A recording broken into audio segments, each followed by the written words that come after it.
Vaxtınız xeyir olsun əziz abituriyentlər və müdavimlər. Bugünkü mətn izahımız 20 variantlı sınaq OTK kitabındandır. İkinci sınaq və birinci mətn yaddan çıxmış əl ağacı mətnidir. Mətni mən oxuyub vaxt aparmaq istəmirəm. Siz özünüz aşağıda yerləşdirəcəm linki, oraya daxil olaraq PDF-dən oxuya bilərsiniz. Keçək sualların izahına.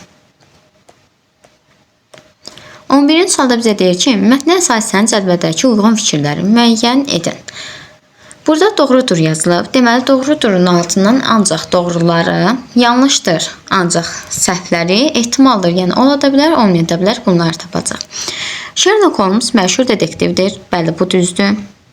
Watson ixtisasla xəfiyyədir. Mətndə belə bir cümləyə rast gəlməmişdik ki, Watson ixtisasla xəfiyyədir. Ona görə bunu yanlış olaraq götürürük. Əslində yanlışdır xanasına yazılmalıydı. İçinə çıxdıq. Variant çıxaraq da taparaq həll eləyə bilərsiniz. Biri götürmüşük. Yanlışdıra baxırıq. Sherlock itin zahiri görünüşünü məntiqi nəticə çıxararaq müəyyən edir. Xeyr, məntiqi nəticə çıxararaq əldə eləmirdi. O qapının ağzında iti görüb elə demişdi ki, yəni bu dəqiqə sahibi də qapını döyəcək. Ona görə yanlış fikir olaraq 3'ü götürdük. Bir gün əvvəl Mortimer Sherlock Holmes'a görüşə bilməmişdi. Bu fikir düzdür. Əslində doğrudur xanasına yazılmalıydı. Ona görə 4'ü də çıxırıq. 4 olan varianta çıxdıq. Düzgün cavab nə qaldı? B variantı. Sherlock Watson adı çox vaxt bircə deyilirdi. Bunu niyə götürmürük?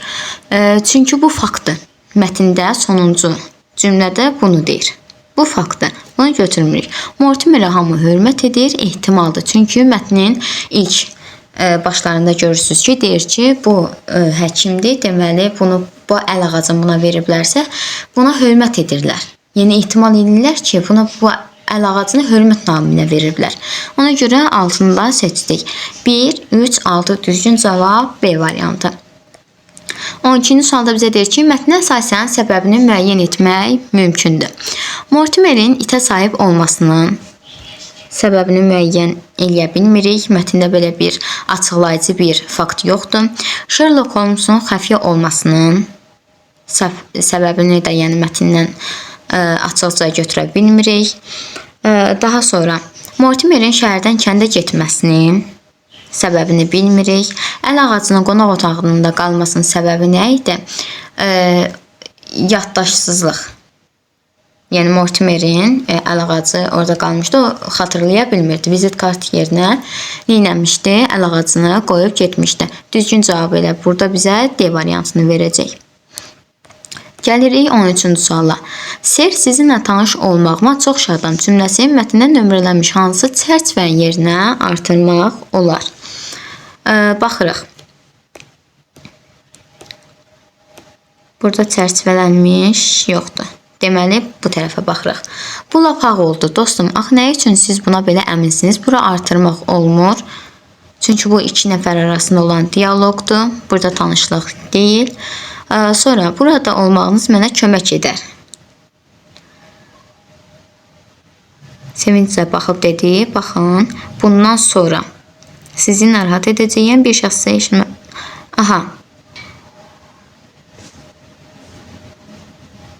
Burada deyir ki, səhv eləmirəmsə, siz məşhur xəfiyyə sizdə, yəni Sherlock Holmes'a söhbət etmək şərəfinə nail oluram.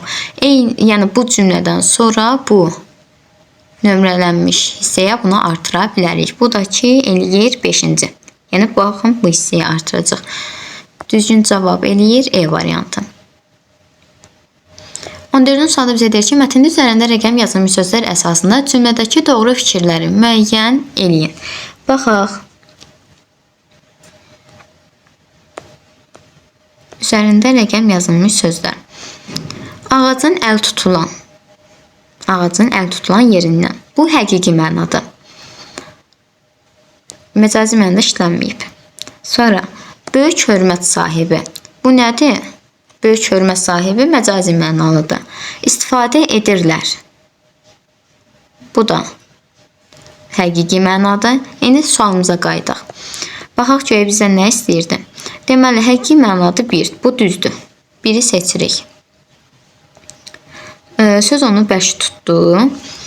Bu da məcazi mənada işlənilir. Bura həqiqidirsə, digər mənasında deyəndə, yəni bu hissədə imtahanda da belə suallar düşür. Yəni bu digər mənasını deyəndə həqiqidirsə məcazi yazacaqsınız. Biri götürdük. Daha sonra 2-yə məcazi demişdik, amma burada həqiqi verilib. Onun böyük iradəyə sahibdirlər. Onlar böyük iradə ilə məcazi olmalıydı. Burada da həqiqi yazmalıdılar. Məsələn, böyük bir ev, böyük stəkan, böyük divan, böyük kitab və s. Yəni belə cümlədə bu söz birləşmələrini işlədərək cümlə qura bilərdiniz. 2 səhvdir. 2 olan variantları çıxdıq. Daha sonra 3. 3-ə qaydaq. 3-də bizə deyir ki, istifadə edirlər. Bu da həqiqi mənalıdır, amma burada məcazi mənanı işarə ediblər. Elə avtomatik olaraq bunu çıxırıq. Yəni xırdalamaya ehtiyac yoxdur. 4-ə baxırıq. 4 yazılan hissə. Xəstəxananı atıb kəndə həkimlik eləyirdi. Xəstəxananı necə ata bilər? Yəni işindən azad ola bilər, amma xəstəxananı atıb burada məcazi mənada işlənilib. Bu düzdür. O topu səbətə atdı. Bu fikirdə düzdür. Yəni məcazi verilibsə cümlədə həqiqi mənadadır. 4-ü seçdik. İndi baxırıq 5-ci sözə. 5-ci söz harda yazılıb baxaq. Aha. Burada deyir ki, sonuncu cümlədə adını çox tez dostunuzun adı ilə bərabər çəkilir. Çəkilmək burada məcazi mənalıdır. Aha, məcazi mənalıdır. Baxaq. Burada da məcazi mənalıda verilib. Düşməndən yavaş-yavaş geri çəkilirdi. Bu isə həqiqi mənadır. 1, 4, 5. Bu da elədi bizə A variantını verdi. Sonra keçirik 15-ci suala. 15-ci sualda bizə deyir ki, Sherlock Holmes'la bağlı mətndən çıxan fikirdir. Baxaq. Mortimerlə uzun müddət tanış idi. Watsonun şəxsi məsləhətçisi idi. Polis idarəsinə baş xəfiyyə idi. Mətndə belə bir məlumat yox idi. Ona görə bunları çıxırıq. Watsonun şəxsi məsləhətçisi idi. Mətndə belə bir nüansa rast gəlmirik. Belə bir cümlə yoxdur fakt olaraq. Güclü intellektə sahib idi. Bəli. İt saxlamağı sevirdi. Mətndə belə bir nüans yox idi. Güclü intellektə sahib idi. İndi deyəcəksiniz niyə? Çünki o əl ağacına baxaraq bunun həkim olmağını, xəstəxananı atıb, necə deyim, kənddə həkimlik eləməyi, çox piyada gəzməyi, güclü intellekt bunu deyir. Ona görə biz burada D variantını seçirik. 16-cı suala gəldik. Açıq variantın sualıdır. Baxaq, çərçivədə verilmiş cümləni mətnin üslubuna uyğun təkmilləşdirib yazın deyir yenidən. Baxaq, çərçivədə əl ağacının bəzi yerlərini təkmilləşdirib yazın deyərkən, baxın bu sual imtahana düşür. Belə bir sual. Bizə bu çərçivədə verilən ən çox belə düşür. Deməli, nə edirsiniz? Üslubuna uyğun təkmilləşdirin deyəndə həmin cümlənin tərkibinə məcazi mənalı ifadə artıracaqsınız.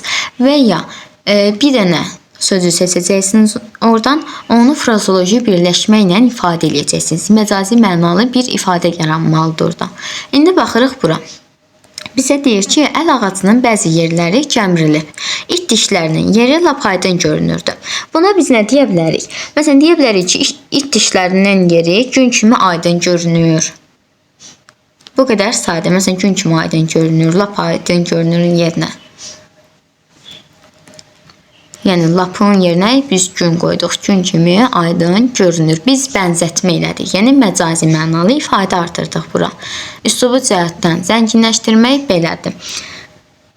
Aha. Bura yazırıq. Gün kimi aydın. İndi siz cümləni tam yazacaqsınız imtahanda ki, it dişlərinin yeri gün kimi aydın görsənirdi. Mən sadəcə nümunə olaraq belə yazdım. 17-ci sualda bizə deyir ki, mətnin məzmununa əsasən birinci abzasın sonundakı nöqtələrin yerinə uyğun gələn ifadəni müəyyən edin. Buradan nə edəcəyik? Baxın, bu nöqtələrin yerinə deyir. Lövhədə nə yazıla bilər? Bunun əl ağacına, yəni Mortimerin əl ağacına, kiçik lövhəsinə nə yazıla bilər? Onun adı və soyadı da belə bir ifadə var idi burada. Onu göstərim sizə. Çaring Cross xəstəxanasında. Bunu da ÇKX Çaring Cross xəstəxanası belə yazılacaq. Sonra da Mr. Mortimer'in adı. ÇKX Mr. Mortimer. Yəni belə yazacaqsınız. 17-ci sualın cavabı budur. 18-ci suala keçirik. Üslubiyyat 11 illiklərin hər il imtahana saldığı. Mətnin üslubuna uyğun deyir, tamamlayın. Mətnin üslubu necə idi? Səciyyələndirək. Bədii mətindir ki, bilirsiniz ki, bunu necə səciyyələndirirsiniz? Yazırsınız ki, məsələn, obrazlıq var idi. Yəni obrazlar var idi. Mortimer idi, Sherlock Holmes idi, Watson idi. Bunların hamısı obrazdır. Obrazlıq var idi. Daha sonra emosional ifadə tərzləri var idi. Yəni burada deyir ki, donub qaldım, təəccübləndim. Bu nədir? Emosional ifadə. Gəlin göstərim yerin. Baxın, burada deyir ki, mən təəccübləndim, donub qaldım. Emosional ifadə budur. Yazırsınız bura. Baxın bu hissəyə. Obrazlılıq, emosional ifadə tərzi, bədii təsvir ifadə vasitələrindən istifadə olunub. Məsələn, bilirsiniz ki, bədii üslubda olan sözlər ümumiyyətlə tərkibi məcazi mənalı ifadələrdən yaranır. Poetik funksiyada yaza bilərsiniz. Yazada bilərsiniz ki, söz məcazi, yəni sözün məcazi mənasından geniş istifadə olunub. Belə də yaza bilərsiniz. Mətnin bu səciyyəyə xüsusiyyətlərinə uyğun nümunələr. Məsələn, birini göstərdim bayaq, onu yaza bilərsiniz emosionala. Sonra, burada var idi. Bu hissədə var idi, baxın. Deyir ki, bu lap ağ oldu hissəsi. Bu da emosional ifadə kimi yaza bilərsiniz. Ağ olmaq. Buna həm də poetik funksiyada işlədə bilərsiniz. Yəni məcazidir də.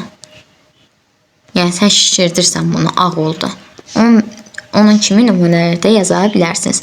19-cu sualda bizə deyir ki, mətndə əvvəlində işarəyə qoyulmuş ifadələrin konsektə görə qarşılığını, yəni ifadə etdiyi mənasını müəyyən edin. Şagirdlərin qarışdırdığı, abituriyentlərin qarışdırdığı məqam. Sözün qarşılığı və ya sözün mənası. Sözün qarşılığı nədir? Yəni, onun ifadə elədiyi məna. Bəzən də sinonimi yazılır. Konsektə uyğun mənası nədir? Yəni, həmin sözün mənası mətndə necə işlənibsə o. Məsələn, gül sözü var, bir gülmək feil kimidir, bir də var çiçək mənasında gül. Konsektə uyğun mənası nə deməkdir? Yəni, mətndə bu gül nə mənada işlənib? Gül çiçək kimi, yoxsa gülmək mənasında? Onu nəzərdə tuturuq. İndi 19-a baxırıq. Əvvəlində işarə qoyulmuş ifadələr deyir. Baxaq. Aha. Buranı təmizləyək. Buranı təmizləyək. Bizə nə deyir? Üç bucağın qabağında. Nəzərdən keçirirdim.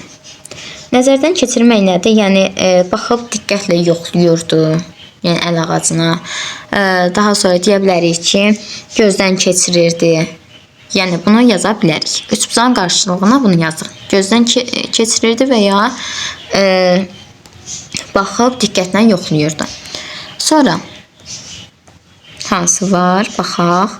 Aha, donub qaldım. Yəni, mat qaldım, çaşbaş qaldım təəccübdən. O mənada. Daha sonra isə ağ oldu. Bayaq bunu deyirdim. Həddini keçdi, şişirdildi, böyüdüldü mənasındadır bu. Yəni, böyük-böyük danışdım da o mənada. 19-un da cavabı odur. 20-də bizə nə deyir? Deyir ki, mətnə əsasən doğru fikri seçin. Mortimer əl ağacına görə yenidən Holmesin yanına gəlmişdi. Mortimer şəxsi iş üçün Holmesin yanına gəlmişdi. Şəxsi iş üçün gəlmişdi. Yəni, o ora gələndə bildi ki, əl ağacını burada qoyub. Çünki deyirdi ki, mən heç cürə xatırlamırdım ki, əl ağacımı harada qoymuşam. Mətndə o hissəni də sizə göstərim ki, dəqiq olsun. Yəni, burada deyirdi ki, baxın bu hissən. qobraları silək, göstərim. Aha.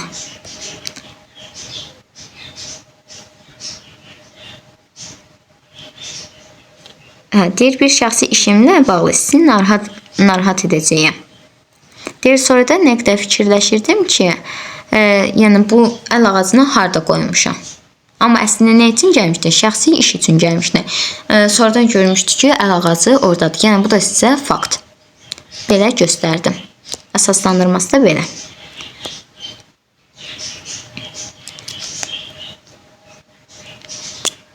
Digər mətni də digər izahda çəkib paylaşacağım. Qaranlıq qalan bir hissə olarsa aşağıda qeyd etməyiniz kifayətdir. Sağ olun.